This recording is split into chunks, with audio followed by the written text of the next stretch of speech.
el día de hoy al taller que tenemos programado.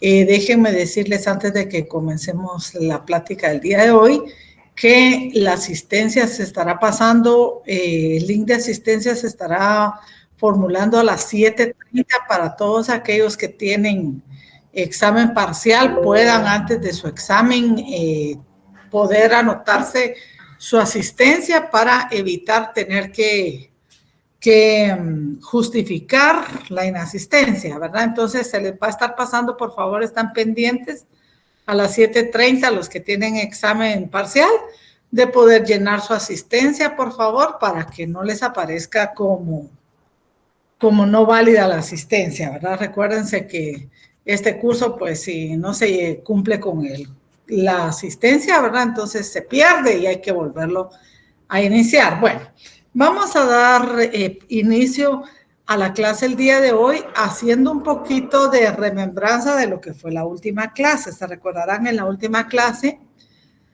estuvimos tratando el tema de la hipótesis o hipótesis y del marco teórico.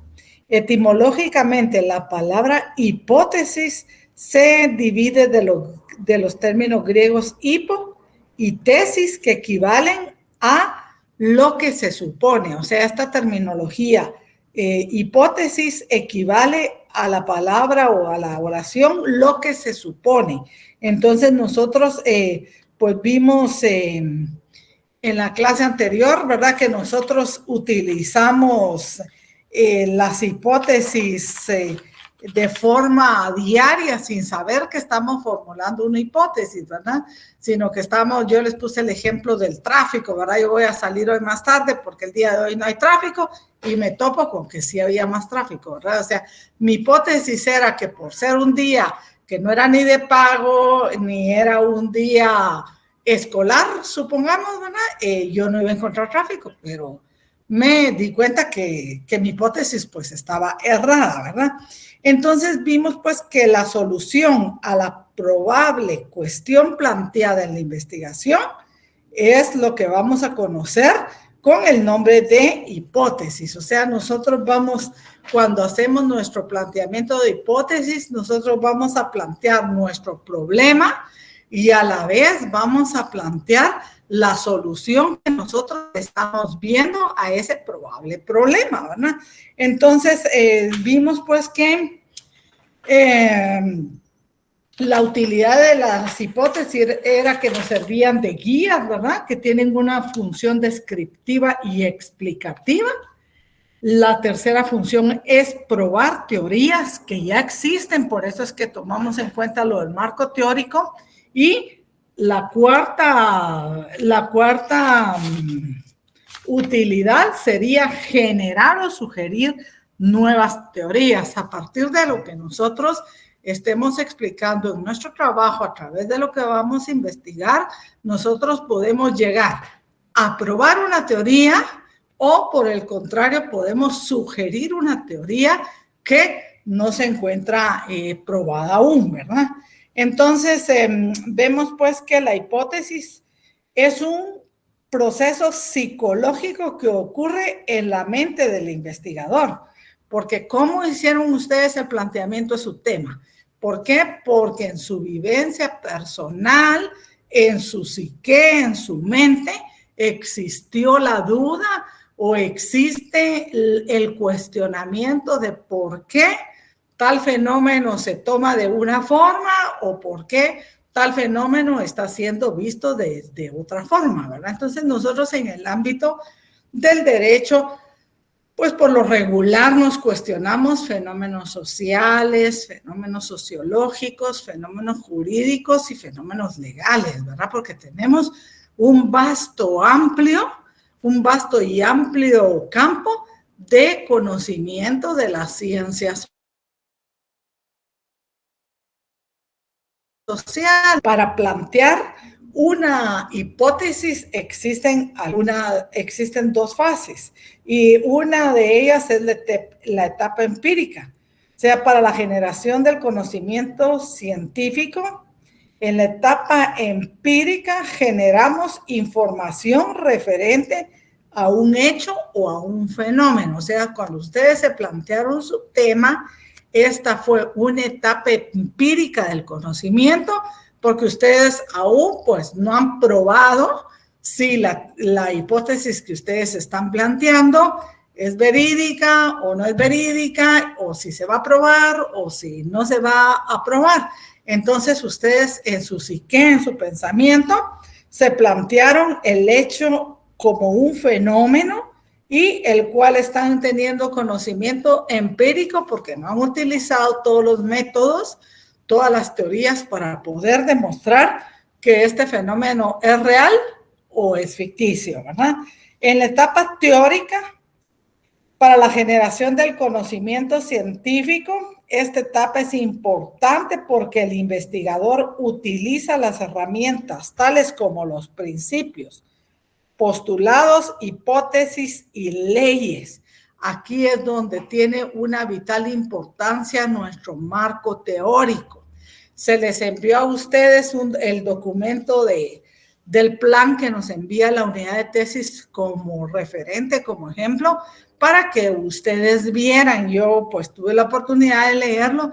Sin embargo, en el marco teórico, yo siempre he sido de la idea, tal vez porque como yo soy juez, ¿verdad? Nosotros nuestras sentencias, cuando hacemos el considerando de derecho, empezamos citando la Constitución, posteriormente la normativa internacional y después ya nos vamos a la normativa interna guatemalteca. Entonces, yo pues les sugiero a ustedes que los que tengan la oportunidad, porque miren, todos los temas que yo he podido observar que ustedes plantearon, todos tienen un fundamento o van a tener una base de normativa internacional, ¿verdad? Por ejemplo, en la del compañero Tello González, dice falencia de las leyes penales guatemaltecas. Él se recuerdan cuando hizo su exposición, su justificación de la investigación, él nos contó, ¿verdad?, que él había tenido una mala experiencia. En otros países, pues, la mala experiencia que tuvo el compañero se conoce como phishing, ¿verdad? ¿Han oído ustedes hablar de esta terminología que se está usando actualmente para describir fenómenos que se dan en las redes, ¿verdad? O que se dan en el ámbito cibernético? Él va a tener muchísimos elementos internacionales para poder tratar su tema. En España, pues esto ya está legislado, entonces él va a poder tener un parámetro de derecho comparativo. La compañera Andalucía, que habló de determinar las repercusiones jurídicas de la intromisión de la comunidad internacional en las decisiones del gobierno, pues efectivamente también tiene fundamento internacional, ¿verdad?, que establece el principio de no intromisión de los estados y pues que en Guatemala este principio de no intromisión, bueno, no les diré solo en Guatemala, en toda Centroamérica y en América Latina hemos visto que existe demasiada intromisión en el área política y claro, económica, ¿verdad?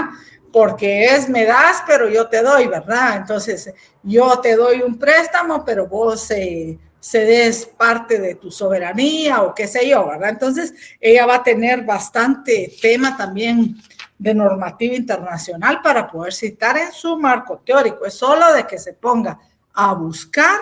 Miren, ahora es tan fácil. Cuando yo hice mi tesis, vieran qué difícil era porque no existía el internet, no estaba tan desarrollada como ahora. Uno tenía que ir al tesario, tenía que ir a las bibliotecas y buscar en aquellos como gaveteritos los temas, ¿verdad? Era bien difícil. En cambio, ahora con los buscadores es exageradamente fácil, ¿verdad?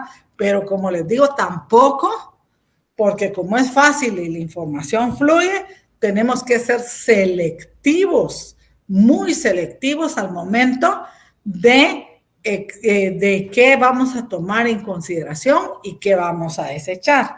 Por ejemplo, los medios de control telemáticos. El compañero que presentó este tema también tiene, como les digo, la Convención Americana de Derechos Humanos como fundamento, ¿verdad?, que habla de las garantías judiciales y habla de que la libertad es la regla, ¿verdad? Y que la prisión es la excepción, o sea, puede encontrar bastantes elementos y puede encontrar a nivel interamericano bastantes temas que se relacionan con la prisión preventiva, puesto que esto es lo que tratamos, ¿verdad? De que estos medios de control pues sean efectivos para que las personas pues no pierdan la oportunidad de poder seguir trabajando, de poder seguir compartiendo con su familia, etcétera, etcétera, ¿no? En el tema del compañero Ismael, incumplimiento de la garantía de imperatividad, detención legal y desarrollo de la audiencia, también tiene bastantes elementos internacionales, ¿verdad? Porque la detención legal, si ustedes se van al Código Procesal Penal o si ustedes se van a la Ley de Protección Integral, nosotros antes de empezar la primera declaración tenemos que pronunciarnos sobre la legalidad o la ilegalidad de la detención en el caso de niñez de los menores de edad, ¿verdad? Entonces va a encontrar a nivel regional de recomendaciones y estudios de los derechos del niño y va a también poder aplicarlo a los adultos, ¿verdad? Sergio Mario también habló de las responsabilidades penales, civiles y fiscales para el comprador y el vendedor. Podemos ver pues que el derecho a la propiedad, ¿verdad?, está garantizado en la Convención Americana de Derechos Humanos y hay varias sentencias en las cuales se ha hecho alusión al derecho de propiedad, que él podrá consultarlas. Con el caso de Claudia Marisela, el tema de la importancia de los intérpretes de la lengua de señas, también ella va a tener, como ya se dijo, la convención, ¿verdad?, como su primer marco teórico, ¿verdad?, donde la convención está hablando de las garantías judiciales, el derecho a ser yo atendido en mi idioma, ¿verdad? Y en este caso, pues, como la persona es sorda, en el lenguaje de señas para poder comprender la sindicación que se le está haciendo, ¿verdad? Es una garantía judicial. En el caso de Ligia, la retención ilegal de documentos por parte de la Policía Municipal de Tránsito.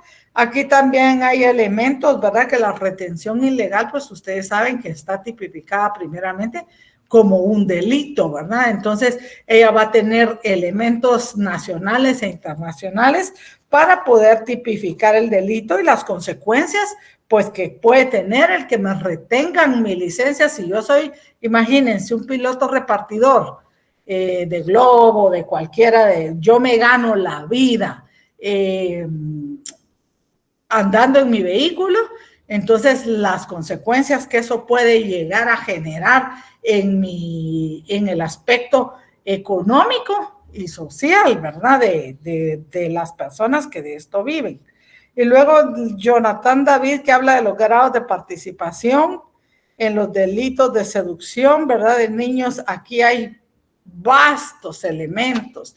No solo tenemos la convención, tenemos la Ley de Protección Integral de la Niñez y de la Adolescencia y tenemos también muchos estudios del Instituto Interamericano de los Derechos del Niño que hablan sobre el tema de los niños y la tecnología y cómo protegerlos efectivamente, ¿verdad? Y en el caso de Vivian Raquel, que habla de la desigualdad en la elección de magistrados, pues ella también, como ya se le dijo, ¿verdad?, tiene no solo todos los informes sobre independencia judicial, sino también tiene los principios básicos sobre independencia judicial de la Judicatura de las Naciones Unidas, que es del año 1985, para poder empezar a desarrollar su tema.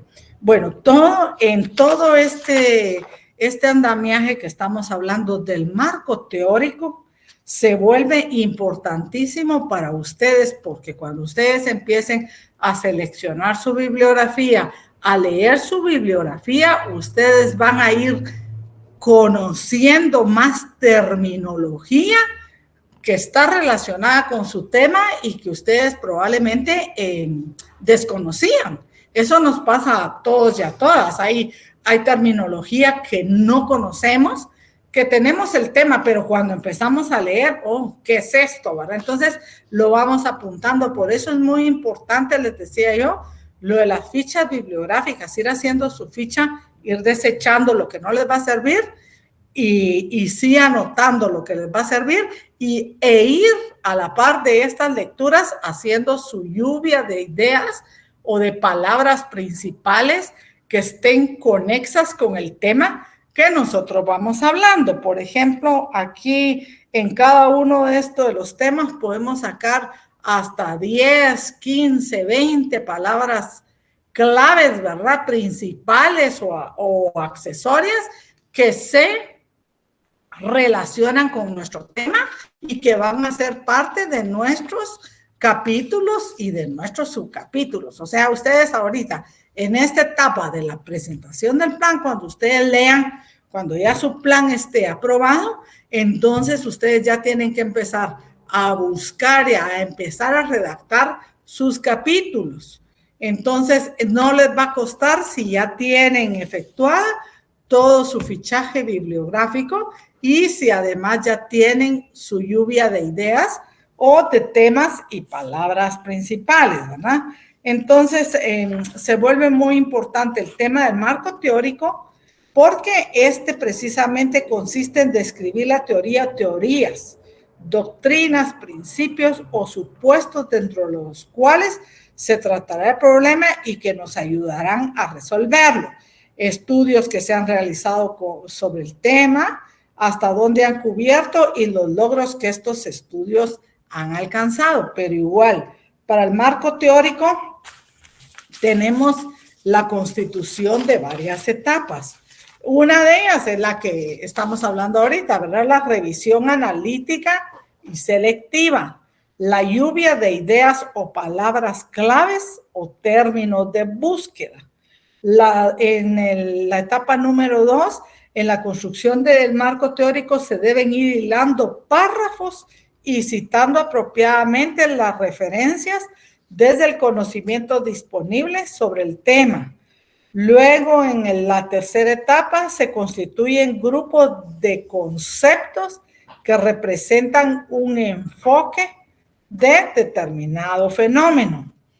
Y luego vemos que se describen detalladamente los conceptos y definiciones, proposiciones que serán citadas directamente en el desarrollo del estudio, la recopilación del material bibliográfico, pero lo importante es que el marco teórico nos va a ampliar la descripción del problema, porque cuando empezamos nosotros a realizar nuestro marco teórico, como les digo, es en ese momento que se nos van viniendo palabras que desconocíamos sobre el tema y que nosotros vamos a poderlas utilizar para la formulación del desarrollo de nuestra investigación, ¿verdad? Entonces nos amplía la descripción del problema y las investigaciones que se han realizado anteriormente tienen que estar debidamente vinculadas, ¿verdad? Con el tema o el tema que nosotros vamos a ir tratando en cada una de nuestras investigaciones. ¿Cómo estructuramos un marco teórico? Primero, el marco teórico es la recopilación de los antecedentes. Ustedes se han dado cuenta cuando ustedes leen alguna investigación, ya sea de Flax o de la Fundación Birnamar, del Instituto Comparado en Ciencias Penales, ustedes van a ver que se empieza con el marco teórico y el marco teórico, la primera parte son los antecedentes, ¿verdad? Donde nosotros mencionamos el problema y todos los estudios previos que se han hecho respecto del tema que nosotros vamos a investigar o sobre el que nosotros vamos a trabajar, ¿verdad?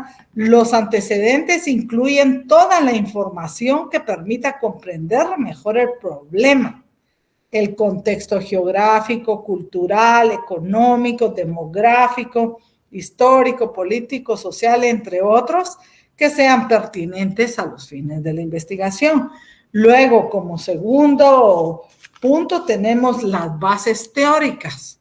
Les estoy leyendo esto porque cuando lleguemos al tercer punto van a comprender perfectamente de qué se trata. Entonces, cuando hablamos de bases teóricas, como su nombre lo indica, se refiere a toda aquella teoría que sustenta el tema o problema planteado. Si se trata de un asunto del que aún no existe al menos una teoría previa, entonces esta es la parte en la que se expondrá la teoría propia. Pues en los temas que yo he visto, pues ya en todos ustedes van a tener un marco teórico que tiene teorías anteriores. O sea, es más fácil, siento yo, trabajar sobre la base de una teoría que ya fue desarrollada, aunque se encuentre pobremente desarrollada, pero ya está sentada las bases o principios de la teoría que va a fundamentar o que va a sostener nuestra investigación. Y luego de las bases teóricas vendrían las bases legales. Y aquí dicen algunos casos, es necesario aclarar todos los parámetros legales sobre los cuales se va a realizar la investigación. Esto debe describirse en las bases legales que a su vez deben estar dentro del marco teórico. Así como, por ejemplo, tomemos uno hacia al azar, ¿verdad? El tema de la responsabilidad, la participación criminal. Entonces tenemos nuestro código penal, ¿verdad? Que describe cuáles son los grados de participación criminal, la autoría, la conspiración, todas aquellas figuras que se mezclan para hablar de la participación criminal. Ahí tenemos ya nuestras bases legales. Ustedes pudieron observar el que se les mandó de ejemplo que detalla toda esta terminología, todas estas bases teóricas, bases legales y los antecedentes, ¿verdad? ¿Y cómo hacemos un marco teórico? Uno, revisar la bibliografía, ¿verdad? Dos, identificar las bases, ordenar los conceptos, evitar información de relleno. Muchas veces uno está haciendo un trabajo y dice, voy a meter esto así como de relleno. Lo que pasa con este tema de los rellenos es que muchas veces pueden desviar el principio general de nuestra investigación, o sea, nos pueden desviar por otro lado que no es el que nosotros queremos llegar, porque recuérdense ustedes que nuestra hipótesis va a ser la confirmación o no, ¿verdad?, de nuestro supuesto, o sea, la solución, la supuesta solución que yo le estoy dando a mi tema.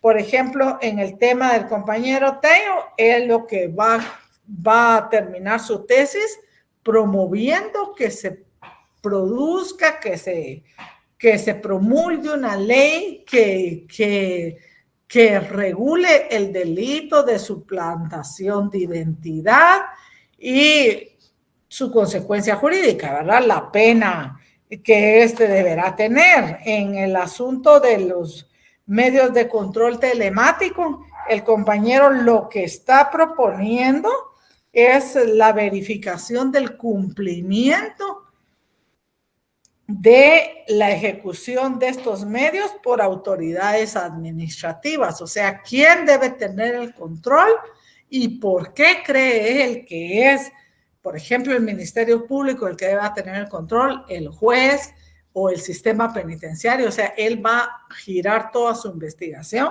respecto de este tema, ¿verdad?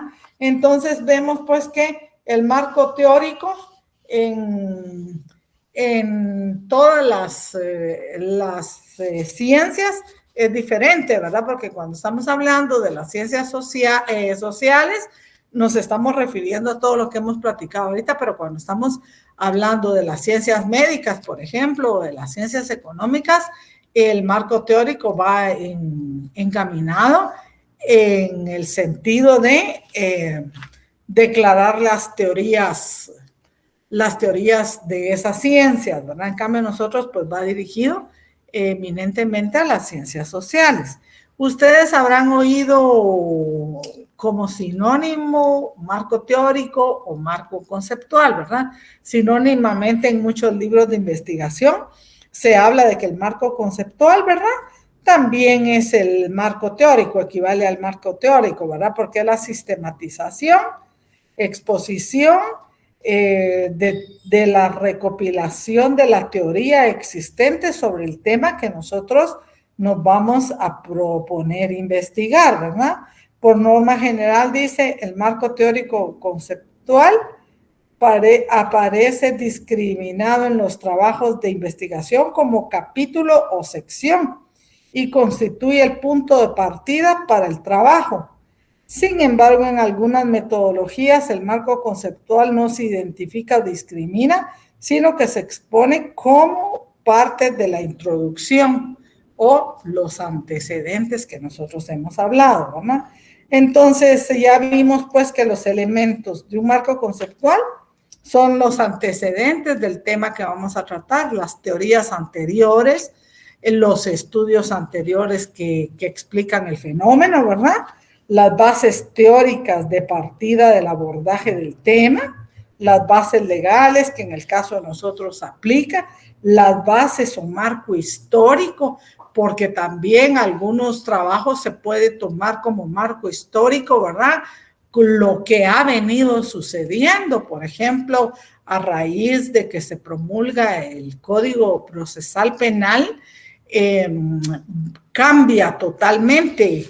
Ustedes saben que el anterior Código Procesal Penal que teníamos en Guatemala era de tinte inquisitivo, ¿verdad? ¿Qué quería decir esto? Que el juez juzgaba, el juez probaba y el juez resolvía. Y tuvimos en esa etapa, pues, muchos errores judiciales, ¿verdad? Incluso hubieron personas que fueron fusiladas en base a su propia declaración. Acuérdense ustedes, bueno, ustedes son muy jóvenes para conocer, pero si algún día ustedes tuvieran oportunidad de leer el anterior Código Penal, les puede servir también a todos los que están tratando autoría y participación criminal y temas penales, hacer un como estudio histórico, ¿verdad? Del Código Penal anterior y el Código Penal actual, ¿verdad? Antes la persona era obligada a aceptar los cargos, ¿verdad? Aceptar su participación en el hecho. ¿Y cómo se lograba esto? Pues ustedes no sabrán, pero tal vez si le preguntan a sus papás, a sus abuelos, pregúntenles, mire papá o mire abuelo, cuénteme qué era la capucha de Gamesán. Entonces, ellos les van a contar, ¿verdad? La policía judicial se llamaba en ese entonces, agarraba a cualquier estudiante como ustedes, como nosotros, lo agarraban porque venía de la universidad, porque era sindicalista, porque pertenecía a una asociación de estudiantes universitarios. Ser universitario era ser criminal. Eso equivalía ser universitario a ser criminal, lo agarraban, le ponían una capucha que es como la que usaban los encapuchados para la huelga, ¿se recuerdan? Solo que le echaban un insecticida que se llama Gamesán. Entonces le ponían la capucha a la gente y la gente, pues por no morirse asfixiado por la capucha, ¿verdad? Iban y reconocían el delito, aceptaban los cargos que se les imputaban y entonces en base a eso el juez lo declaraba culpable y le imponía la sanción legal correspondiente, ¿verdad? En cambio ahora en el sistema acusatorio, ¿verdad? Que es el sistema más moderno porque el juez solo es árbitro. El juez no tenía que recabar pruebas. Si ustedes se dan cuenta, el juez no tiene que recabar ninguna sola prueba. Ya le corresponde la persecución penal al Ministerio Público, que es un órgano independiente. Y se recuerdan ustedes antes, bueno, no perdonen que yo insisto en que se recuerdan porque ustedes no son de su edad, de mi edad, no lo pueden recordar. Antes, adscrito al Ministerio Público estaba el INASIF. Entonces el Ministerio Público hacía todas esas pericias que ahora hace el INASIF y que tiene que presentar como prueba dentro del proceso, ¿verdad? Entonces ahí prácticamente el Ministerio Público estaba acusando y estaba formulando la prueba e incluso el juez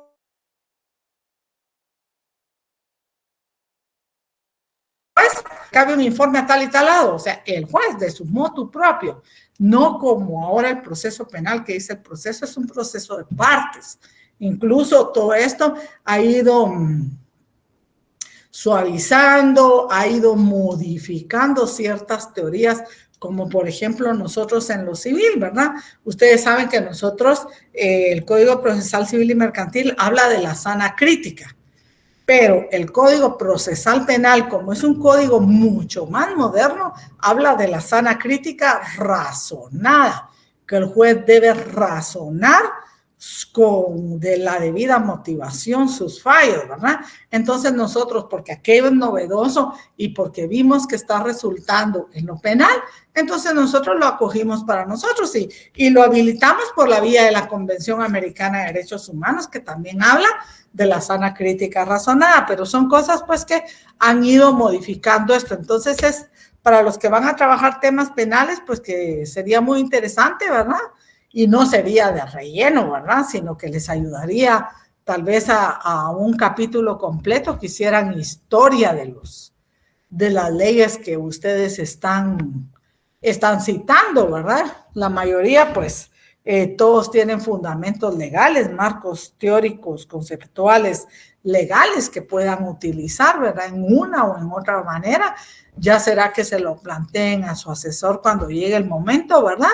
Porque yo sí considero que es importante, pues, tratar un poquito de historia también para que miremos o hagamos que se vean las cosas cómo eran antes y cómo nosotros estamos proponiendo que sean ahora, ¿verdad? Entonces, el marco teórico en sí, ¿verdad? Es toda la carga de teorías e hipótesis la carga de teorías y principios y conceptos que vamos a nosotros tomar en cuenta al momento de hacer nuestra investigación. Y yo me estaba dando cuenta que ustedes hasta el día de hoy mandaron la tarea, ¿verdad? No sé si todos la mandaron completa porque yo no he tenido tiempo de revisar todo, pero vi que hasta el día de hoy nos han mandado la tarea. Entonces yo quería preguntarle a Francisco Arnoldo, a Carlos Enrique Tello González, que nos explique cómo hizo su hipótesis, por favor, y su marco teórico, Carlos Enrique. Que les cuente a sus compañeros cómo usted lo formuló.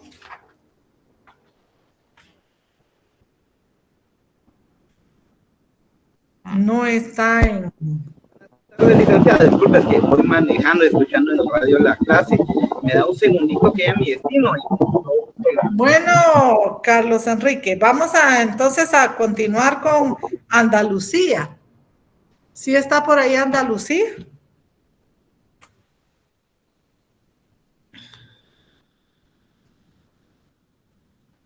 Por favor, active su teléfono, su micrófono, Andalucía.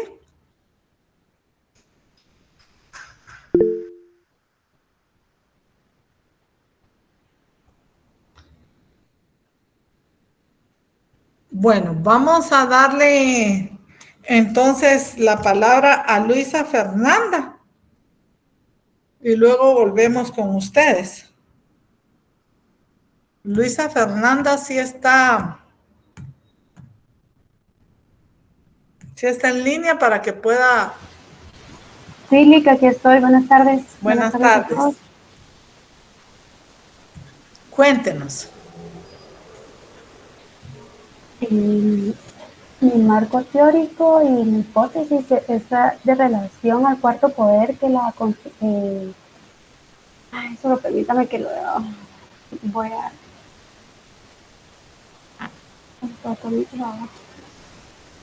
Primero me interesaría ver cómo usted hizo su planteamiento de la hipótesis. Ahorita te lo digo. Por favor, los demás compañeros tengan a la mano su documento para irlo leyendo también, por favor, cuando les toque su turno.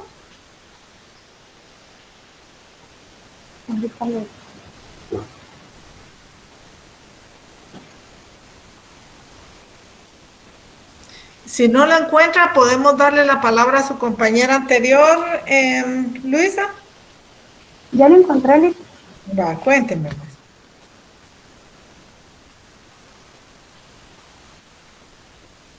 La hipótesis yo la realicé conforme a lo que he investigado con todas las bibliografías que le había enviado anteriormente. Y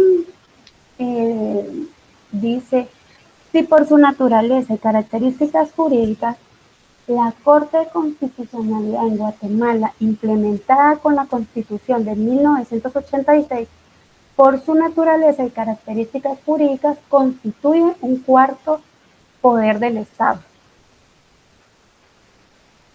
Esta es su pregunta de investigación. Así es.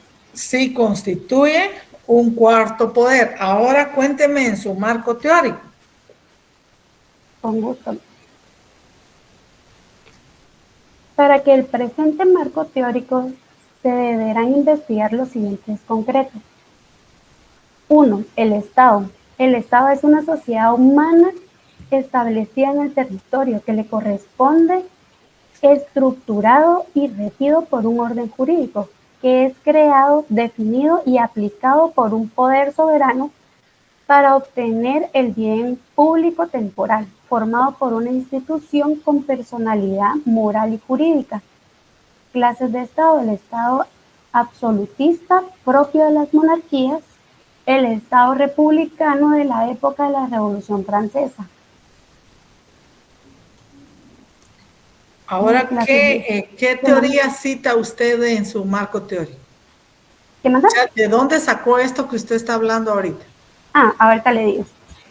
De la Porrúa Pérez Francisco del 2005, Teoría del Estado, Teoría Política, 39ª edición, editorial México, página 27. Y la eBay, página 84. Mire, pues ahorita como estamos en la formulación del marco teórico, es bueno que tenga sus referencias, pero que solo cite a los autores, como por ejemplo, fulanito de tal en su obra Teoría del Estado, establece que el Estado es una organización social. O sea, empezar como que de lo más general a lo más específico, ¿verdad? Entonces también puede hacer ¿hizo alguna cita legal en su marco teórico? Sí. Solo la visión de poderes, la abolición de la Constitución, el objeto.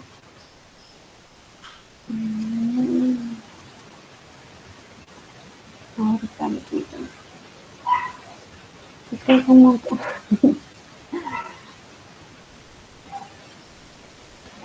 No, en la mayoría son de la bibliografía. De autores. Así es, de autores. Sí, también sería bueno pues que cite su constitución, ¿verdad? Cómo se organiza el Estado, aquella teoría de los frenos y contrapesos, ¿verdad? Que dice... sí está, pero está como que más amplio. ¿En dónde lo incluyó más amplio? ¿En el marco teórico? Sí, en el marco teórico lo explico. Bueno, también sería bueno, ¿verdad? Que usted hiciera un poco de historia. Creo que dice la evolución de las constituciones y los objetos constitucionales. También hablo de eso. Ajá. ¿Y en historia piensa incluir algo? La división de los poderes. Por eso, en la historia es eso, la constitución, la evolución de la constitución, objetos, al hablar de los objetos. Mire, sería bueno que empiece por tratar el tema de la Revolución Francesa, porque acuérdese usted que allí es donde se da la división de poderes. De poderes. Entonces... Sí, no me acuerdo cómo se llama el que lo realizó. Bueno, entonces usted está incluyendo, como me está diciendo, en el marco teórico, teoría de los teóricos, valga la redundancia, que usted está citando y que ya tiene su ficha bibliográfica, ¿verdad? Ya todos cumplieron con llenar sus 10 citas bibliográficas, compañeros. Solo levanten su manita los que ya.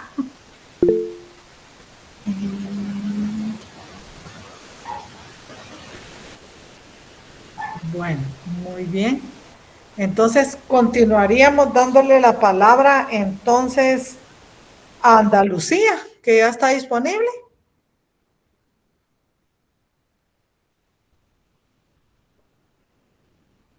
Andalucía, ¿puede activar su micrófono?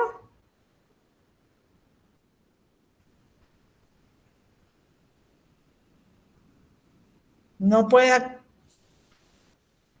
Bueno, entonces sigamos con Carlos Enrique, que era el número 1 de la lista. Por favor, Carlos Enrique, tome la palabra.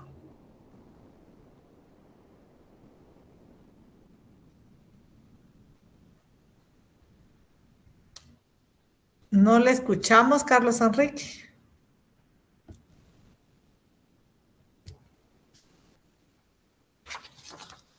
¿Quién está disponible? ¿Andalucía?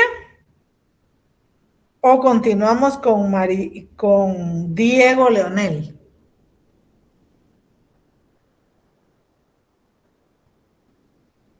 Bueno, continuemos con Diego Leonel, por favor. Diego Leonel.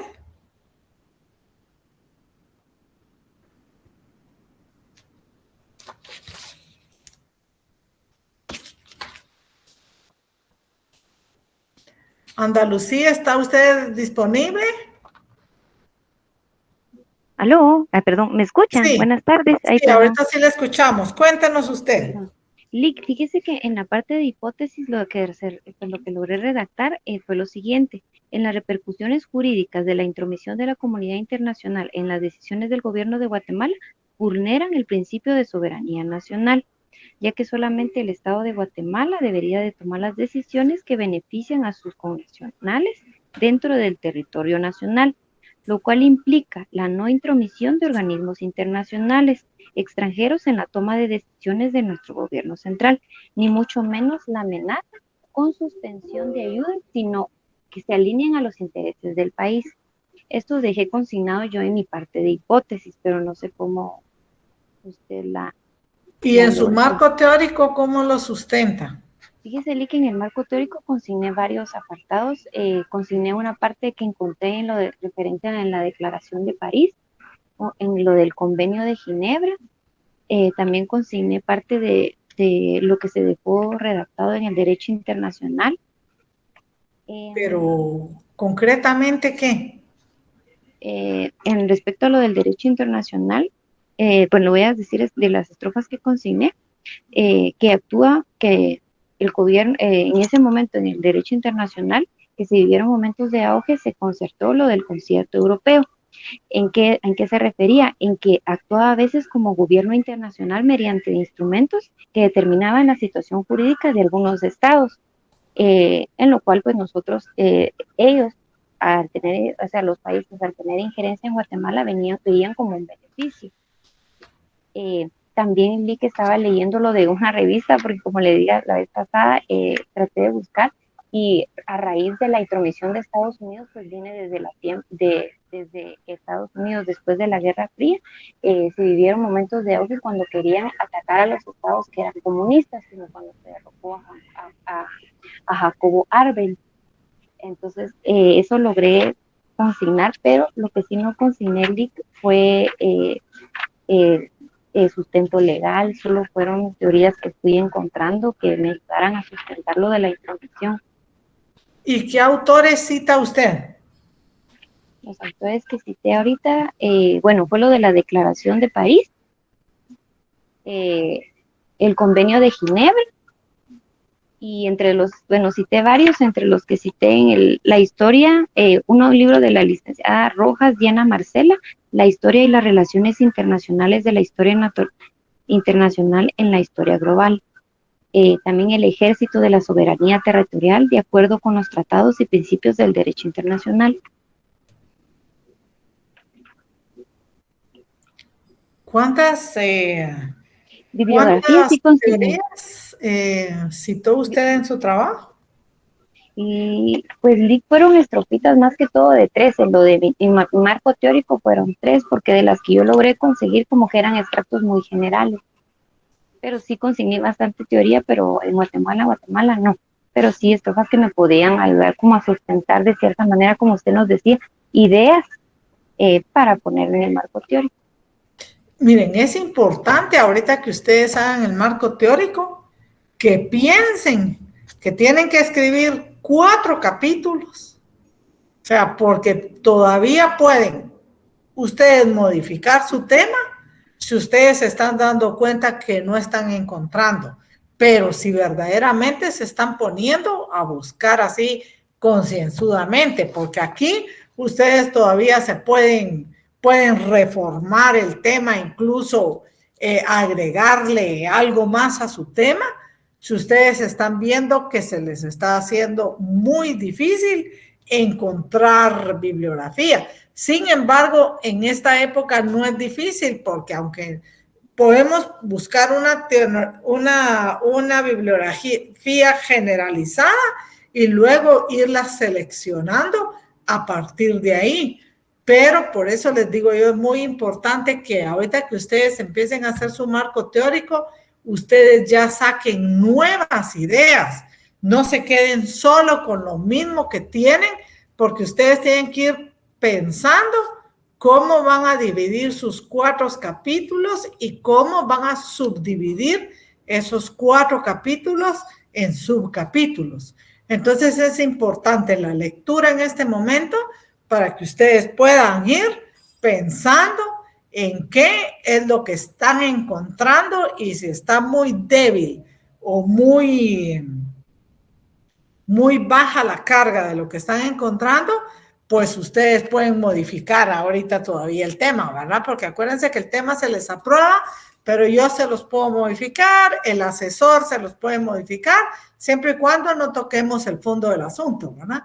Pero ustedes tienen que evaluar cómo es que van con la bibliografía, porque de ahí depende, ¿verdad?, la formulación de su marco teórico para que vayan saliendo todos los demás elementos que necesitamos incluir, ¿verdad? ¿Está Diego Leonel Archila por ahí? Sí, licenciada, no sé si me escucha. Sí, le escucho. Perfecto. Usted quiere que le lea el marco teórico, lo que llevo hasta ahora, ¿verdad? Mire, yo lo que necesito es que usted nos lea su hipótesis y su marco teórico, porque se recuerdan que la actividad encargada en la clase anterior era la formulación de la hipótesis y su marco teórico en base al modelo que se les está enviando y todo lo que hemos platicado acá, ¿verdad? Perfecto, licenciada. Referente a la formulación de la hipótesis, en relación con la definición del problema planteado en el plan de investigación, podemos formular la hipótesis de la siguiente manera: la aplicación y seguimiento del control telemático en manos de personal administrativo y no por juez competente resulta atentar contra la dogmática jurídica y el derecho procesal penal tradicional, lo que resulta violatorio de los derechos de los penados a quienes se les aplique. ¿Y cuál es su marco teórico? ¿Qué cita usted como marco teórico, Diego Leonel? Ok, licenciada. Pues el marco teórico, por el momento, tengo que Guatemala se caracteriza por ser un Estado democrático de derecho. Por esta razón, su organización y normativa tiende a proteger en primer término la dignidad de la persona humana y todos los bienes jurídicos que de ella se derivan, como la vida, la libertad, la integridad, la paz, el desarrollo, entre otros. Esto se logra a través de asegurar el ejercicio de estos derechos y la sanción de aquellos que los vulneren o los pongan en peligro a través de la comisión de delitos.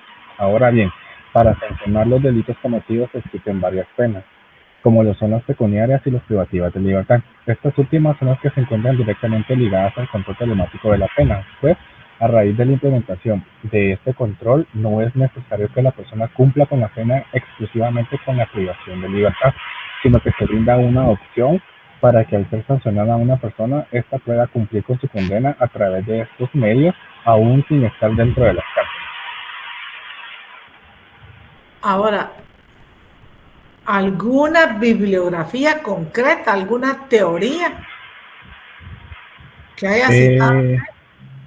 Sí, licenciada. Tengo, por ejemplo, ahorita le digo, sí, es de María del Carmen Aceña, que es un libro que se titula "Es urgente modernizar el sistema penitenciario", pero más que todo siento que es como un reporte del que ella realizó. Tengo ese y así también, ahorita le digo, así también tengo Electrónico y sanciones alternativas de la prisión, que este es un escritor español que se llama Luzón Peña, de Luzón Peña. Estas son las que tengo ahorita como bibliografía. Y en cuanto... Zaffaroni, algo así, ¿no tiene? No, licenciada, no. De hecho, no he terminado de leer los libros que he conseguido que son de regulación guatemalteca referente al tema. Por eso es de que no los he podido implementar, porque quiero estar bien seguro antes de poderlo redactar dentro del marco teórico o de la planteación de problemas. Sí, les encargo que ustedes, por favor, le pongan atención, porque recuérdense que cuando nosotros terminamos el curso que es de 6 semanas, ¿se aprueba el punto o no se aprueba? O sea, ustedes ya van a tener que tener armado todo su marco teórico y todo el plan de investigación. Entonces, si estamos dejando así como que para después algunas cosas, entonces no vamos a avanzar mucho. Les encargo, sí, que se tomen ya sus fines de semana para leer, porque miren, esto de la tesis, como se los dije al principio del curso, esto ya es que yo lo quiera sacar. Si ustedes se sientan un mes o 20 días hábiles, de 8 de la mañana a 2 de la tarde, la tesis sale. Que ustedes se sienten a consultar, a leer y a escribir, ustedes tienen su tesis ya lista para la siguiente fase, que es la revisión, pero es cuestión de que nosotros querramos hacerlo. Entonces yo sí, por favor, les recomiendo que si ya llevamos 10 bibliografías, esas bibliografías hagan un tiempecito por leerlas. No lean toda la obra, pero sí lean el capítulo que les interesa para poder ir formulando ya el marco teórico, porque ahorita que veamos la próxima clase, los objetivos generales y específicos, en los objetivos específicos ustedes van a tener que plantear los subcapítulos de su tesis. Entonces, por favor, váyanse tomando ya el tiempo para ir leyendo, porque en 6 semanas se termina el curso y, o sea, es de 6 semanas y no hay más, ¿verdad? No hay retrasada, no hay cómo volvamos atrás. Le voy a dar la palabra a Ismael, porque él fue el que me escribió que tenía examen el día de hoy, ¿verdad? ¿Está Ismael Alexander por ahí? Sí, licenciada, buenas noches. Buenas noches, Ismael. Cuénteme, porque así llena su asistencia y no se queda con inasistencia. Cuénteme cómo formuló su hipótesis. Sí, gracias. Ahorita le voy a indicar. Pues fíjese que pues me ayudó bastante lo que es el que usted envió como ejemplo, ¿verdad? Uh-huh. Y pues, pero solo tengo una pequeña duda. Entiendo yo que la hipótesis es como la presunta respuesta a lo que es la operacionalización del problema, ¿verdad? Exactamente. En ese sentido lo hice, pues la operacionalización del problema fue que cuáles eran los efectos jurídicos y sociales que produce la suspensión de la audiencia, primera declaración del sindicado, dentro del plazo estipulado por la ley, ¿verdad? Uh-huh. Y en cuanto a la hipótesis, pues que los efectos jurídicos que puede ocasionar la suspensión de la audiencia, pues que se ve reflejado en la violación a las garantías procesales, ¿verdad? Como primer ejemplo de imperatividad, toda vez que ni los tribunales ni los sujetos procesales pueden variar las formas del proceso, ni de sus diligencias o incidencias. Y la violación al principio de detención legal contenida en la Carta Magna, toda vez que al prorrogar la audiencia de primera declaración del sindicado sigue estando bajo una prisión en carceletas del juzgado, ¿verdad? Porque ni siquiera lo trasladan a un centro de detención. Y este acto pues no se encuentra regulado en ninguna norma positiva penal o procesal, por lo que no existe una justicia pronta como es la misión pues y visión del organismo judicial, ¿verdad? Uh-huh. Y en su marco teórico, muy bien, me parece muy bien su hipótesis, ajá. Sí, fíjese que en cuanto al marco teórico, sí le soy sincero, eso lo dejé en blanco porque me tuve duda en cómo generar, porque en marco teórico entendí que era casi que todo el contenido, ¿verdad? Entonces no sé si eso es lo que usted quería, ya desarrollar contenido como tal. Pues ahorita pues ya estaba saliendo unas dudas escuchando a los compañeros o cómo estaban manifestándose en ese ejemplo. Es que en el modelo que se les dio hay una exposición corta, breve, ¿verdad? Uh-huh. Claro, el marco teórico es bastante, les digo yo, ¿verdad? Nosotros... Uh-huh. Sí, en ese caso sí, disculpe licenciada, yo lo dejé en blanco, ¿verdad? Bueno, entonces sí, Ismael, si usted quiere se puede retirar pero sí le encargo que para la próxima clase usted ya tenga definido su marco teórico. Por lo menos que tenga ya algunos autores o algunos teóricos que, usted tiene cantidad de teóricos que le hablan sobre ese tema.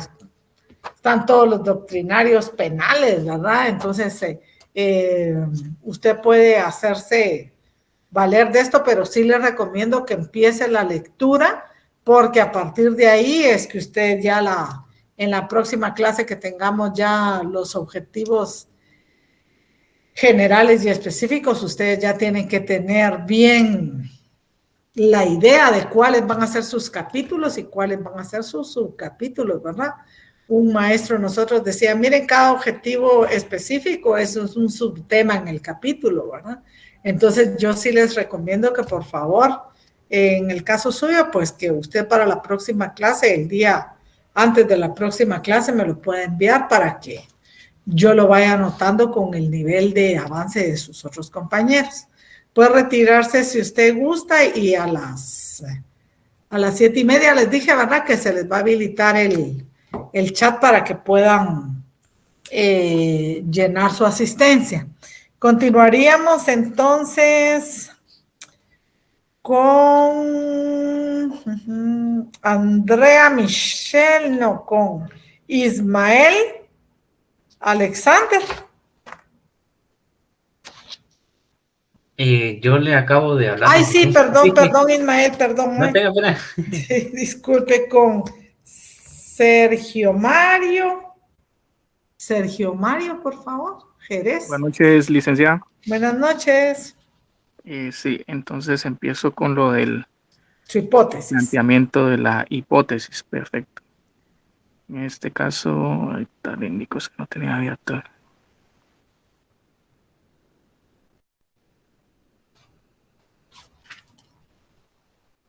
Sí, en este caso, pues la problemática puede ser resuelta a través de la reforma legislativa del artículo 4 de la Ley del Impuesto de Timbres Fiscales y de Papel Sellado Especial para Protocolo, normativa que debe imponerse como requisito para que el cálculo del impuesto se deba tomar como base el avalúo de un valuador autorizado. Eso sería más o menos un valuador autorizado. Así Usted nos estaba platicando el día acerca de la simulación.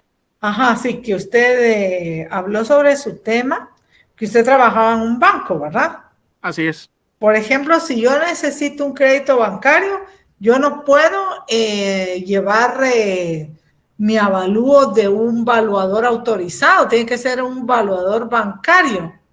¿O me equivoco? Sí, en este caso, o sea, lo que pasa es que el banco da autorizado por el banco, o sea, hay un montón autorizados ya por catastro y todo, pero el banco ya tiene como los de confianza, aquellos que no se van a prestar a hacer algún tipo de fraude para el banco. O sea, eso es lo que el banco desea evitar. Y en este caso, como le comentaba yo, que el cliente fue el que nos presentó el avalúo de un avalúo particular y el banco detectó que el avalúo pues había sido alterado en cierta forma, ya que cuando él mandó al valuador que él tiene autorizado, pues indicó que el precio del bien pues había sido especulado.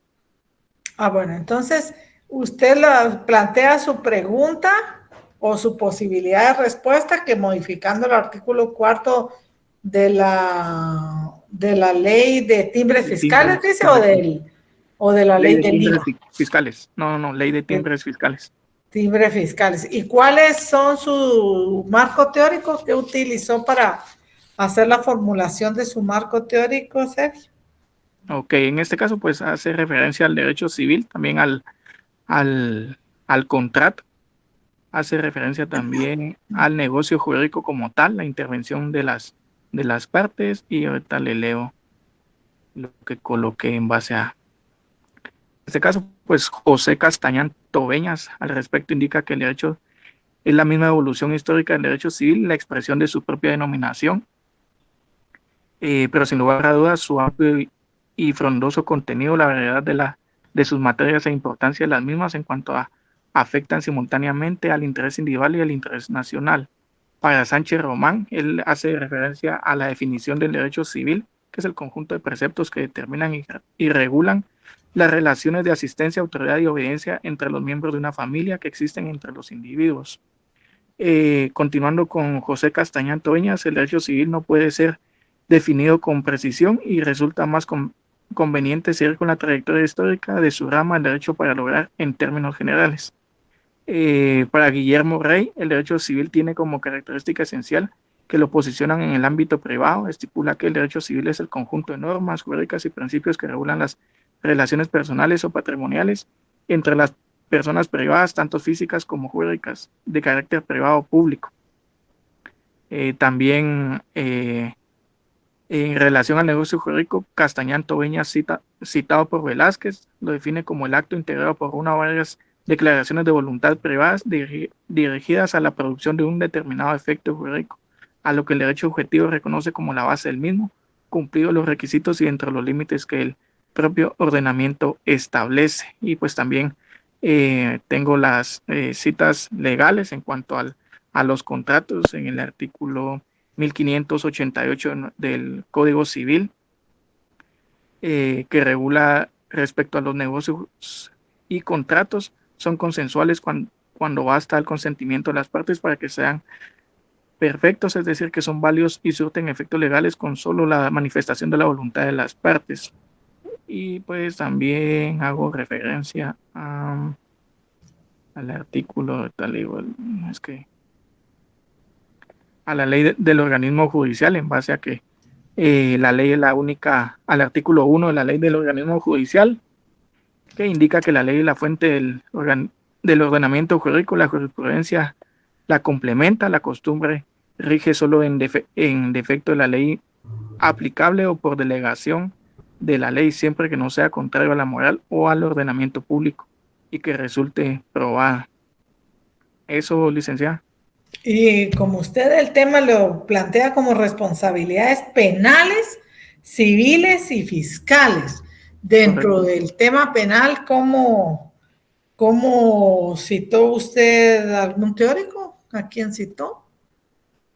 En este caso, pues solo una Gaceta 11, expediente número 182-88 de la página número 19, sentencia 3 del 2 del 89 de la Corte Constitucional, determina que impuesto puede definirse citando pues es un autor inglés, como excepciones del Estado y demás operaciones del derecho público que se persiguen en un modo y una cantidad determinada unilateralmente por el poder público, con el fin de satisfacer las necesidades colectivas o bien la cuota parte representativa del costo de producción.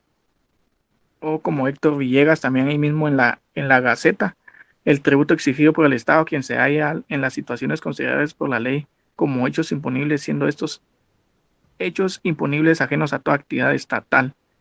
Bueno, en el cuanto a penal, pues todavía me hace falta validar un poquito de información para poder... bueno, no hizo ninguna cita de terminología penal entonces. Correcto. Va. Muy bien, Sergio, me parece muy bien su marco teórico y el planteamiento de su hipótesis. Continuaríamos con Claudia Marisela. ¿Está disponible Claudia Marisela? Sí, Ligda, buenas noches. Buenas noches. Ahorita mi hipótesis la planteé de la siguiente manera. Las creaciones de leyes en relación a las personas con discapacidad auditiva deben ser específicas en cuanto a sus necesidades y derechos, que la norma sea directa, que refleje en todo sus derechos humanos y constitucionales. Lo que la comunidad sorda guatemalteca necesita es conocer sus derechos en toda la expresión de la norma, porque también son ciudadanos y deben respetarse los mismos.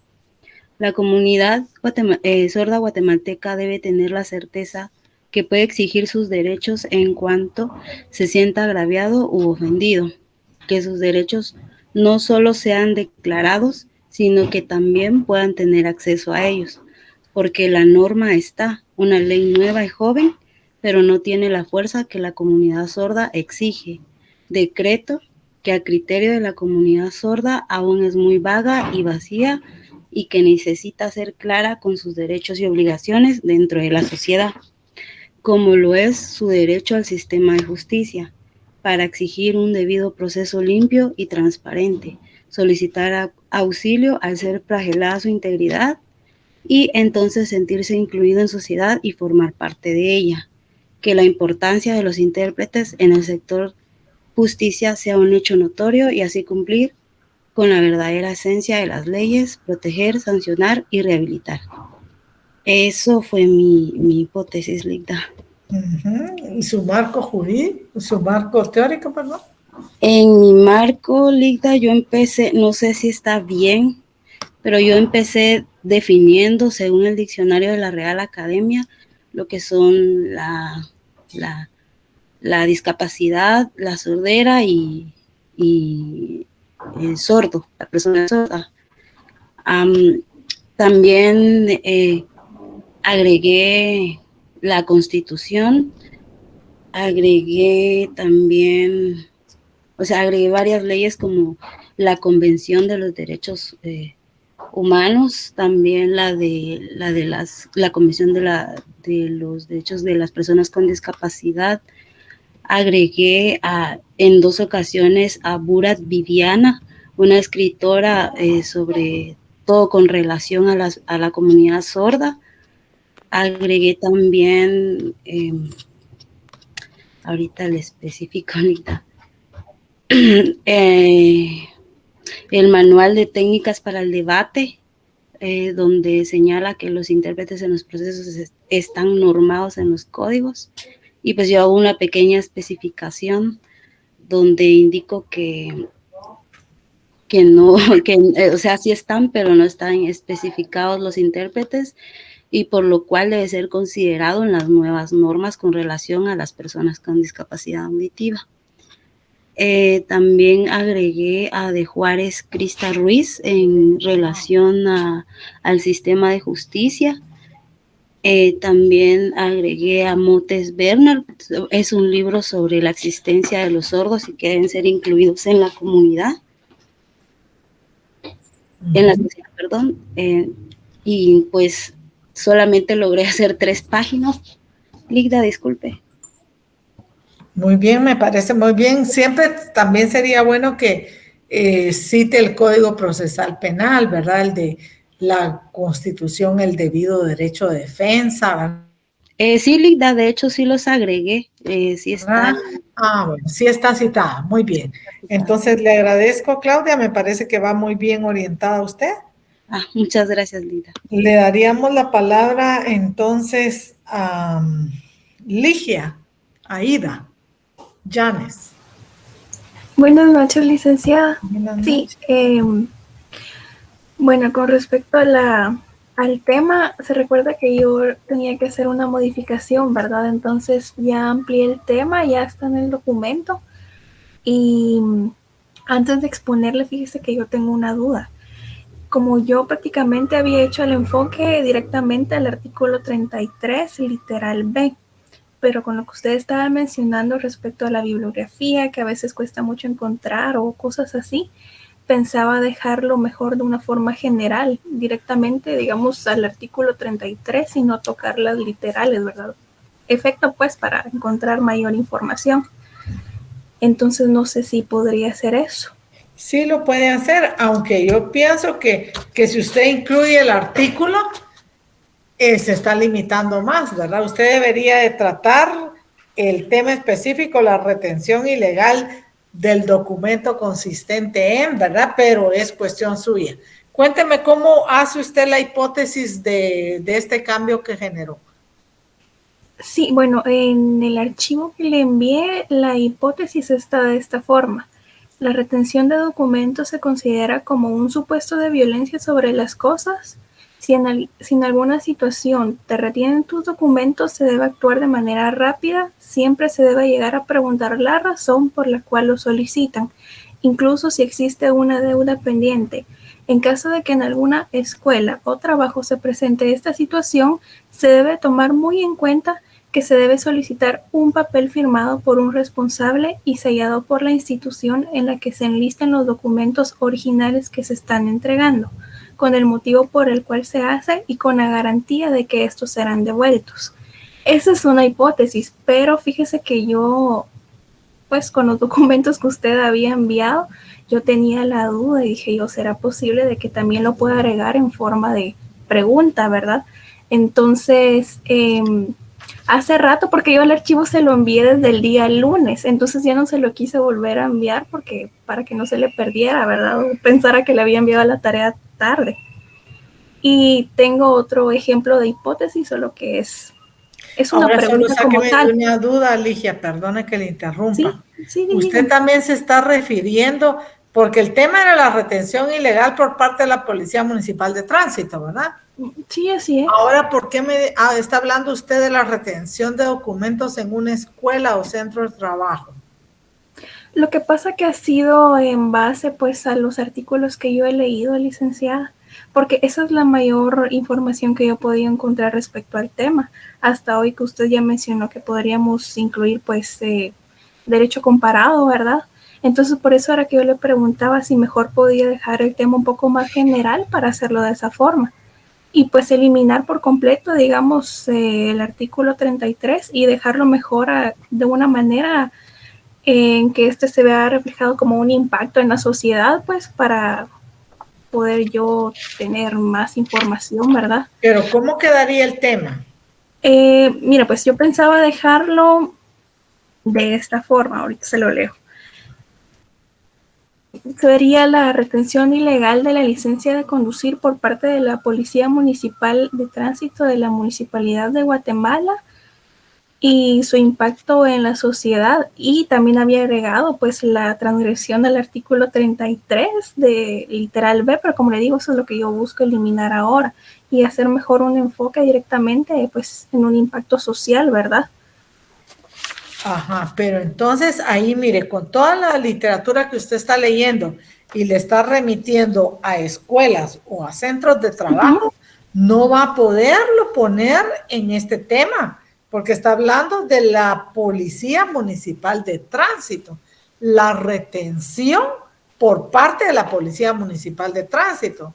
Entonces, muy aparte es que la policía me retenga mi cédula, mi licencia de conducir, y muy aparte es que un colegio o un instituto me retenga mi información, porque hemos visto casos de que muchas personas han acudido a los juzgados porque no les entregan la documentación de sus hijos estudiantes porque deben algún pago de la mensualidad o de la colegiatura. O sea, ahorita que usted me está leyendo esto así, ¿no será que se está saliendo mucho del tema que usted, porque si se va a hablar de la retención ilegal por parte de la Policía Municipal de Tránsito, ellos solo tienen competencia sobre los asuntos de tránsito, ¿verdad? No, sí, licenciada, tiene razón. Entonces por eso era... A mi favor, mire, dejémoslo para la próxima clase como con el otro compañero. Usted va a buscar se va a centrar en el tema que va a decidir trabajar. Si es la retención ilegal por parte de la Policía Municipal de Tránsito, se va a tener que circunscribir a los documentos que ellos retienen, que lo único que pueden retener de conformidad con su competencia es la licencia de conducir. ¿Verdad? Entonces, que saquemos el tema de los que retienen en centros de trabajo, centros de estudios, porque ahí sí se está desviando totalmente de la problemática o el fenómeno que usted desea analizar. Ok, Linda, solo una pregunta más. Como le dije, pues yo había agregado otra hipótesis, ¿verdad? Por si las dudas. Solo que eso sí lo hice hoy, pero yo no le quise enviar el archivo porque la tarea prácticamente ya se había enviado desde el día lunes, ¿verdad? Pero no sé usted qué piensa. Mira, pues quedaría así. Es en forma de pregunta y dice: la retención ilegal de la licencia de conducir por parte de la Policía Municipal de Tránsito de la Municipalidad de Guatemala genera una vulneración a los derechos del conductor y un claro abuso de autoridad. Pero como le digo, o sea, sí sería en forma de pregunta. Pues eso me parece mejor, fíjese. Eso ya me parece más. Pero sí se puede agregar, o sea, así, como le digo, con sus signos de interrogación y todo, así, tal cual, una pregunta. Sí, tal cual una pregunta y o usted sugerir la respuesta, ¿verdad? También eso se puede, porque acuérdense que la hipótesis es la tentativa respuesta a la problemática que yo estoy dando, ¿verdad? O sea que también tendría que agregar como un tipo de respuesta ahí, digamos. Sí, y en su marco teórico, ¿qué colocó? ¿Qué En autores? el marco teórico ha sido, por ejemplo, toda la historia, ¿verdad? De la licencia de conducir, cómo es que se originó, o sea, quiénes fueron los precursores. Sí, ¿a qué autor cita o a qué teórico cita? Porque Hay yo pienso que varios. usted debería entrar primero por los derechos. ¿Cuáles son los derechos que se están vulnerando? Acuérdense que si a mí me quitan mi documento personal de identificación, están vulnerando mi derecho a mi identidad, pues, porque yo no me voy a poder identificar en ningún lugar donde yo vaya. O sea, agarrarlo como que de lo más importante, de lo más general, o sea, la vulneración de los derechos, cuáles son los derechos que se están vulnerando. O sea, sí, ahorita como le digo, empecé como que con un poco de historia. Lo que no he hecho todavía es agregar la parte jurídica, donde pues sí van a estar todas las leyes, ¿verdad? Porque como usted había mencionado lo del marco jurídico, dije, ay, no sé cómo va eso, entonces mejor me espero. Marco teórico. Sí, en el apartado donde van las leyes, como en la bibliografía hay pues leyes, ¿verdad? Entonces, sí, eso sí no lo he agregado todavía, ha sido como que la base teórica en este momento.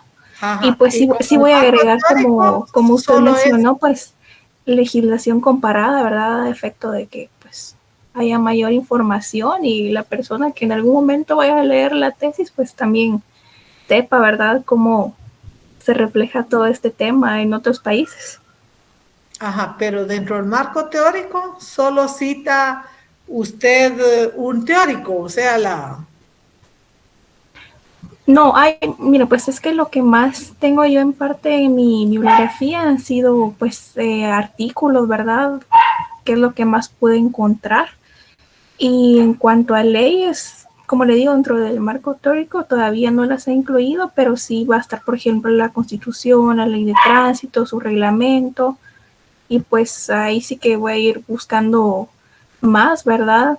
Estaba leyendo, de hecho, hace poco también, y voy a agregar pues un par de convenciones ahí también, en donde se ven reflejados bueno, eso se lo encargaría yo para la próxima clase, ¿verdad? Que okay. Ya todo eso lo tuvieran para la próxima clase. Los que puedan reforzar el marco teórico ahorita, que lo puedan reforzar para cuando entremos ya a los objetivos generales y específicos, ¿verdad? Listo, sí, solo una última pregunta, disculpe que la moleste. Por ejemplo, si uno quisiera hacer trabajo de campo, ¿eso en qué parte va incluida? Eso cuando veamos los métodos, ¿sabes? Ok. Entonces vamos a platicar del trabajo de campo. ¿Y si se pueden incluir, por ejemplo, estadísticas o cosas así igual? Miren, pues la investigación de nosotros, los abogados y los que estamos en el campo de las ciencias sociales es eminentemente cualitativa, porque trata de desarrollar fenómenos. En cambio, en las ciencias naturales, el método de investigación es cuantitativo porque se tratan de cuantificar situaciones o circunstancias que se están dando, pero nosotros podemos hacer una investigación mixta. O sea, nosotros podemos incluir estadísticas, podemos incluir entrevistas, podemos incluir cuestionarios. O sea, todo eso se puede mezclar. Claro que sí se puede mezclar.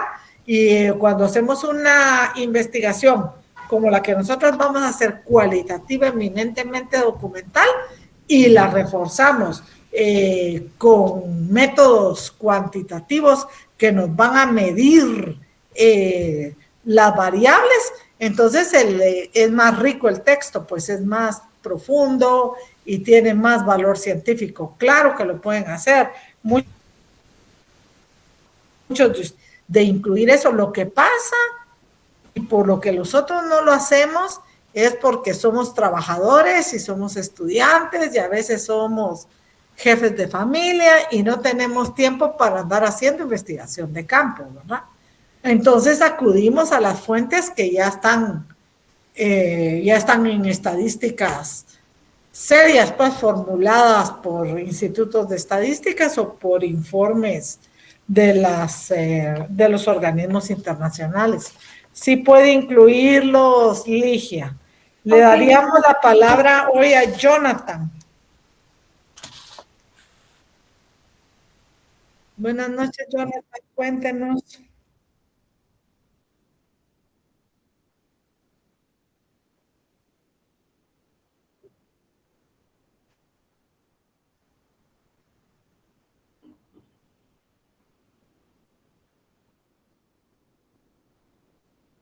Uh-huh.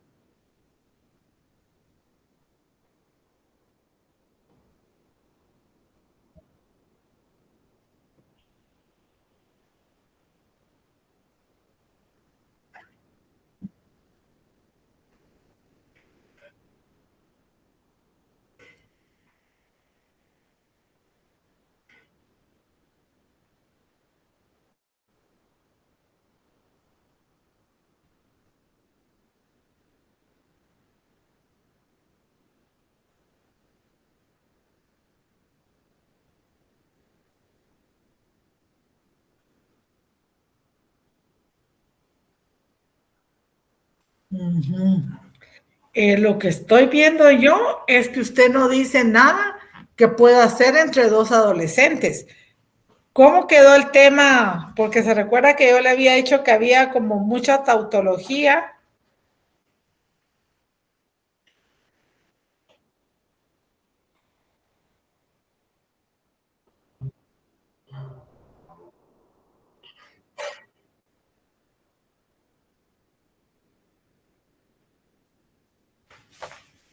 Uh-huh.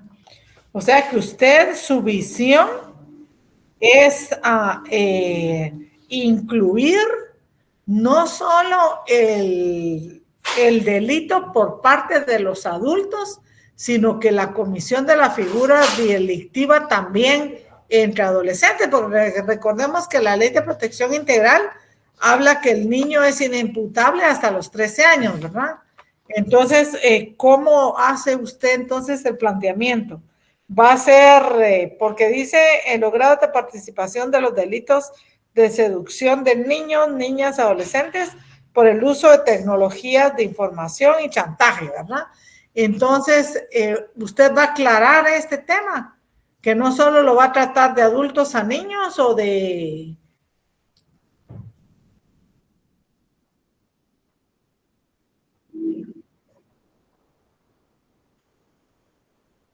los mismos adolescentes.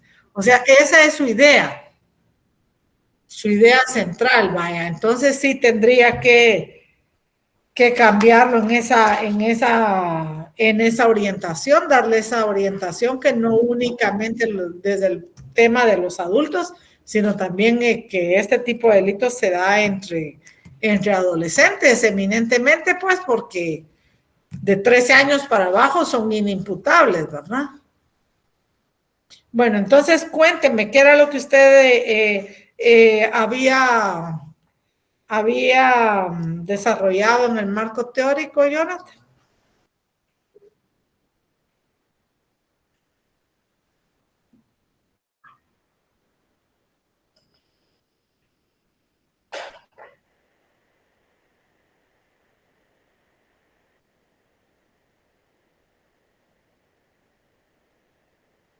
Uh-huh.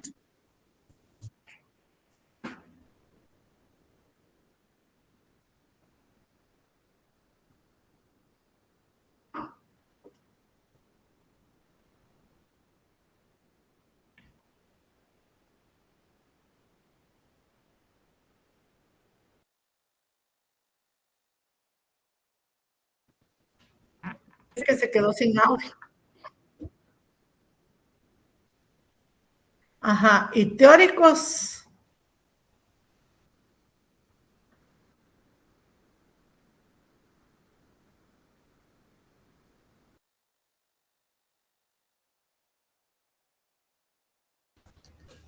Mire, aquí en Guatemala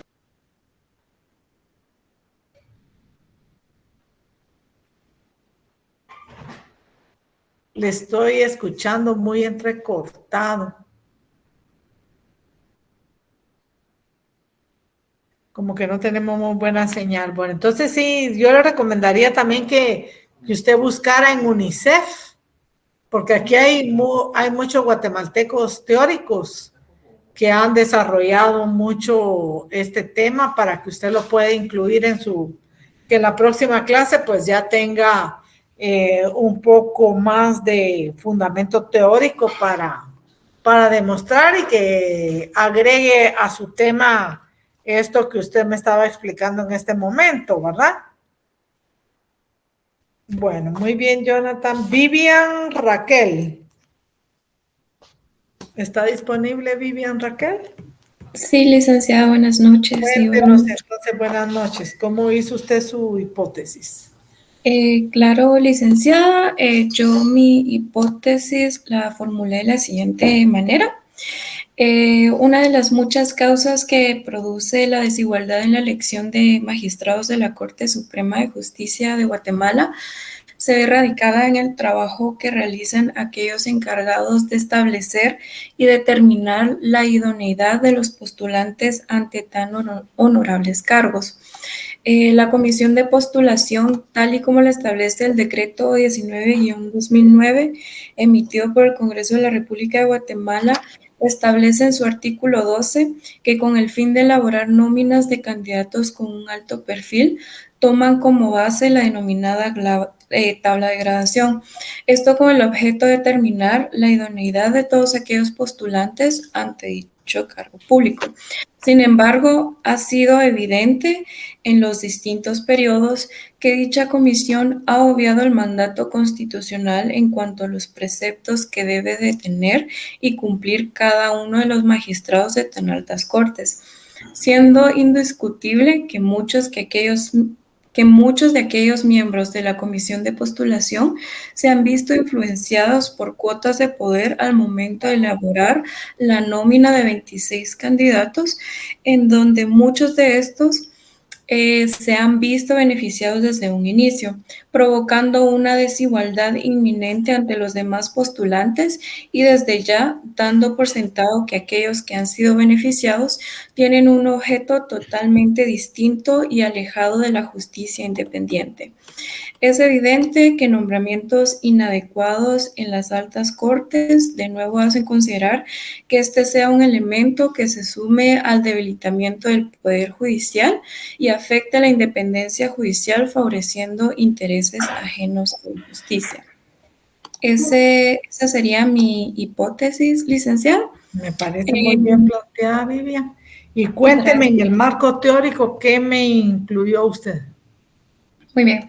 En el marco teórico coloqué, bueno, ya recibiendo la clase del día de hoy, me di cuenta que omití como tal las bases teóricas. Lo único que le envié en la tarea serían bases legales.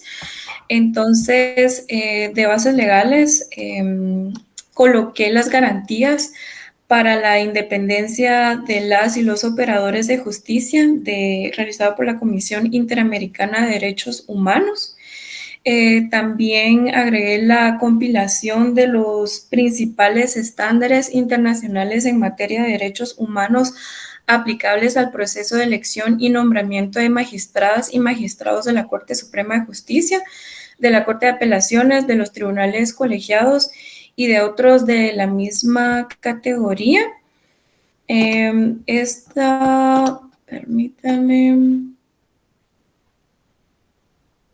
Esta compilación es de las Naciones Unidas de Derechos Humanos y también agregué de forma general los distintos criterios que ha emitido la Corte, bueno, los distintos fallos que ha emitido la Corte de Constitucionalidad de Guatemala en relación a la ley de comisión de postulación y al proceso de elecciones de magistrados tanto de Corte Suprema de Justicia como de Corte de Apelaciones.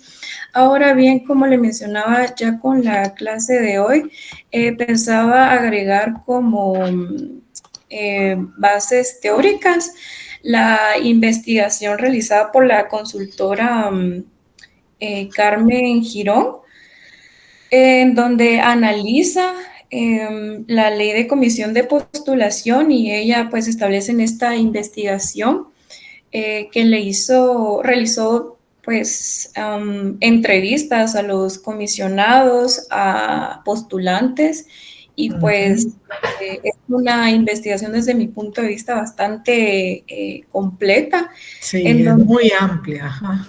También le sugeriría, Vivian, por favor, que revisara, por favor, en la Fundación Mirna Mac, le platiqué la vez pasada, tienen varios estudios, la Fundación Konrad Adenauer también tiene varios estudios sobre independencia judicial, porque pienso que debemos empezar desde ahí, que es la independencia judicial, y empezar a desarrollar toda la temática para llegar hasta lo más específico, ¿verdad? Hay varios estudios de organizaciones guatemaltecas, ¿verdad?, sobre el tema, que la Fundación Konrad Adenauer, como le digo, y la Fundación Mirna Mac, que pueden tener, y en el Instituto Comparado de Ciencias Penales también hay observatorios judiciales, se llaman las revistas, donde han seguido así muy de cerca todos estos procesos de selección de altas cortes, ¿verdad?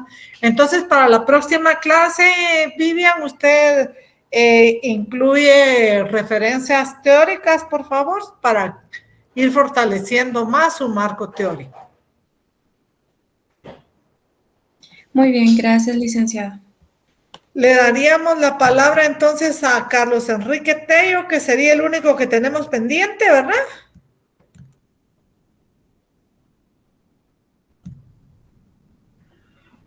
Buenas noches a todos, buenas noches, licenciada, y disculpe que hasta ahorita me pude responder. Quería aportar algo al tema de dos compañeros que tuve la oportunidad de escucharlos mientras venía de camino, en el tema del evaluador autorizado, ¿verdad?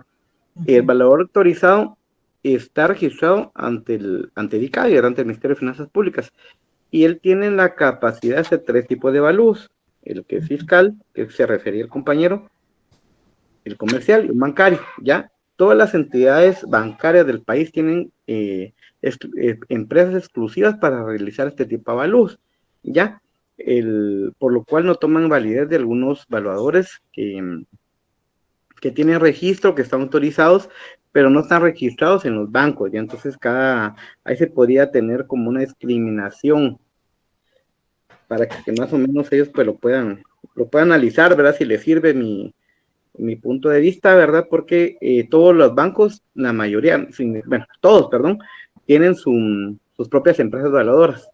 Entonces sí, discriminan el trabajo de un evaluador, ¿verdad? Disculpe la interrupción, Carlos. Les quiero decir que ya está el link de la asistencia, por favor, para que puedan proceder a llenarlo.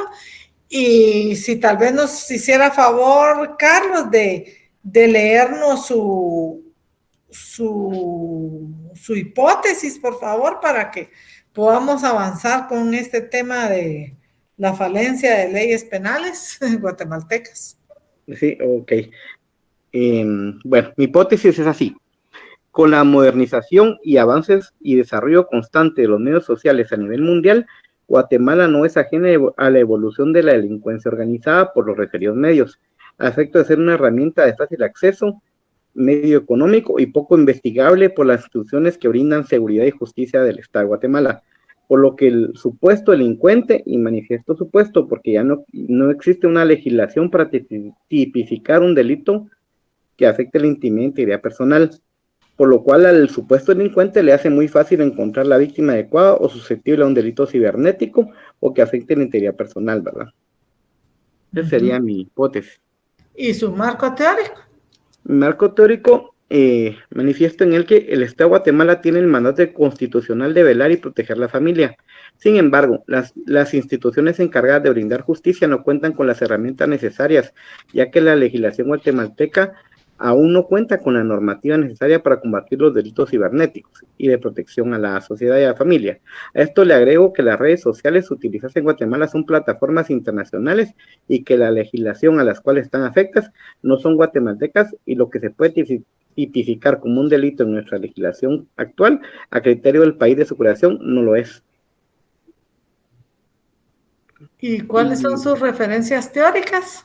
Me baso en la Constitución Política de la República de Guatemala, en esencial los artículos 1, 2, 3 y 4. Una tesis de delito informático de Leire Hernández, que es una investigadora guatemalteca. También me baso en el ensayo de delitos informáticos de Yaxcal Ribeiro, de la Universidad de San Carlos de Guatemala. El decreto 39-20 de la Ley de Prevención y Protección contra la Ciberdelincuencia, que ignoro si al final se aprobó o no, ¿verdad? La verdad no me dio tiempo de averiguar si está aprobada o no, o la derogó el Ejecutivo, ¿verdad? El derecho penal y las nuevas tecnologías de Romeo Casasola. En eso me muy bien, mire, cuando empieza hablando de la Constitución, antes que proteger a la familia, está el principio de protección a la persona, ¿verdad? Debería enfocarlo primero en la protección que el Estado debe a cada una de las personas individuales, y posteriormente, pues, ya viene el artículo de la protección a la familia, ¿verdad? Pero a mí como persona, el Estado me tiene que proteger de este tipo de intromisiones a mi intimidad, a mi ámbito de derecho personal, ¿verdad? Entonces, yo estaba viendo también que les platicaba cuando empezamos en la clase, ¿verdad? Que en España hay ya muy desarrollado este tema. Carlos Enrique debería conseguir un poco de teoría, puesto que ellos lo tienen catalogado como phishing, ¿verdad? Hablan del phishing y dice que es la suplantación de la identidad. E incluso pues en España hay formas de demostrar por certificadores de confianza autorizados, como esa gente que se encarga de llevar el control de las firmas electrónicas aquí en Guatemala, ¿verdad? Certificadores de confianza autenticados se llaman ahí en España, que pueden demostrar, pueden proporcionarle a usted los medios de prueba de dónde es que salen las estafas estas, ¿verdad? Que se están dando en la actualidad, pero les recomiendo que me incluya un poco más de teóricos, y en España pues va a encontrar bastante, Carlos Enrique. Muchas gracias, licenciada. Muy bien, jóvenes, entonces con ustedes estaríamos terminando. Era Carlos Enrique el único que nos quedaba pendiente, ¿verdad? Ya con todos los demás ya expusieron. Les encargo, por favor, que firmen que llenen su formulario de asistencia, y pues que en la próxima clase, primeramente Dios, del jueves que nos veamos, vamos a tratar los temas de los objetivos, y sí les encargo que por favor se tomen su tiempecito para ir leyendo lo que están compilando, ¿verdad? Y váyanse buscando unas 2 bibliografías, porque al final de la siguiente clase, pues ya nos tocaría tener otras 5 más, ¿verdad? Carlos Enrique, ¿usted levanta la mano o fue que no la bajó? No, pero creo que no la bajé. Vaya, entonces por favor llenen su formulario y será el día jueves que continuemos platicando del tema del plan de investigación. Muchas gracias y muy buenas noches a todos y a todas. Licta, disculpe, yo tenía una duda antes de desconectarme. Al momento de agregar las bases teóricas en relación al marco teórico, ¿podría agregar una tesis? Sí, puede agregar tesis. Usted lo que tiene que agregar es el trabajo, o sea, el nombre de la persona. Por ejemplo, Norma Eugenia Frati Luzman en su investigación sobre tal cosa dice tal otra, ¿verdad? O sea, usted va a ir llenando su ficha bibliográfica y agregando la teoría existente. Ya, ok. Muchísimas gracias, Licta. Vaya, muy buenas noches a todos y a todas. Feliz noche. Feliz noche, Lita. Buenas noches. Buenas noches, Liz.